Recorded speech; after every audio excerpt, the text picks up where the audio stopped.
ഞാൻ Indian communist പാർട്ടിയുടെ പ്രവർത്തകയായിരുന്നു.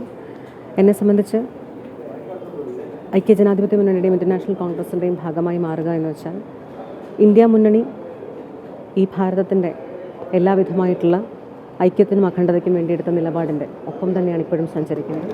ആ സഞ്ചാരപഥത്തിന് മാറ്റം വന്നിട്ടില്ലാത്ത സാഹചര്യത്തിൽ ആ ചോദ്യത്തിന് വലിയ രീതിയിലുള്ള പ്രസക്തിയുണ്ട് എന്ന് ഞാൻ വിശ്വസിക്കുന്നുണ്ട്. ആ ചോദ്യത്തിന് വലിയ രീതിയിലുള്ള ഒരു മാറ്റത്തിലേക്കുള്ള സഞ്ചാരമായി എന്ന് ഞാൻ വിശ്വസിക്കുന്നു. എന്തുകൊണ്ടാണ് CPI വിടാനെടുത്ത തീരുമാനം? CPI വിടാനെടുത്ത തീരുമാനം വളരെ ഗൗരവപൂർവമായിട്ടുള്ള ഒട്ടനവധി വിഷയങ്ങൾ ഇന്ത്യൻ കമ്മ്യൂണിസ്റ്റ് പാർട്ടിയുടെ അകത്തളങ്ങളിൽ എനിക്ക് അനുഭവിക്കേണ്ടി വന്നിട്ടുണ്ട്. അതിനെ തുടർന്ന് നിരവധി പരാതികൾ കൊടുക്കേണ്ടി വന്നിട്ടുണ്ട്.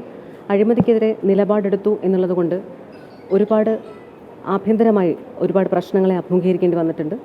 അപ്പോൾ ഇപ്പോഴും എൻ്റെ ചോദ്യം ബാക്കിയാണ് ഇന്ത്യൻ കമ്മ്യൂണിസ്റ്റ് പാർട്ടിയോട്, ഞാൻ ചെയ്ത തെറ്റെന്തായിരുന്നു എന്നുള്ളത്. അതിന് മറുപടി നാളിതുവരെ എനിക്ക് ലഭിച്ചിട്ടുമില്ല. എൻ്റെ ചോദ്യങ്ങൾക്ക് മറുപടി, എൻ്റെ പരാതികൾക്ക് മറുപടി ഒന്നും തന്നെ ലഭിച്ചിട്ടുമില്ല. സ്വാഭാവികമായും അവിടെ നിന്ന് ഇറങ്ങുകയല്ലാതെ മറ്റൊരു ഓപ്ഷനും എൻ്റെ മുമ്പിലുണ്ടായിരുന്നില്ല.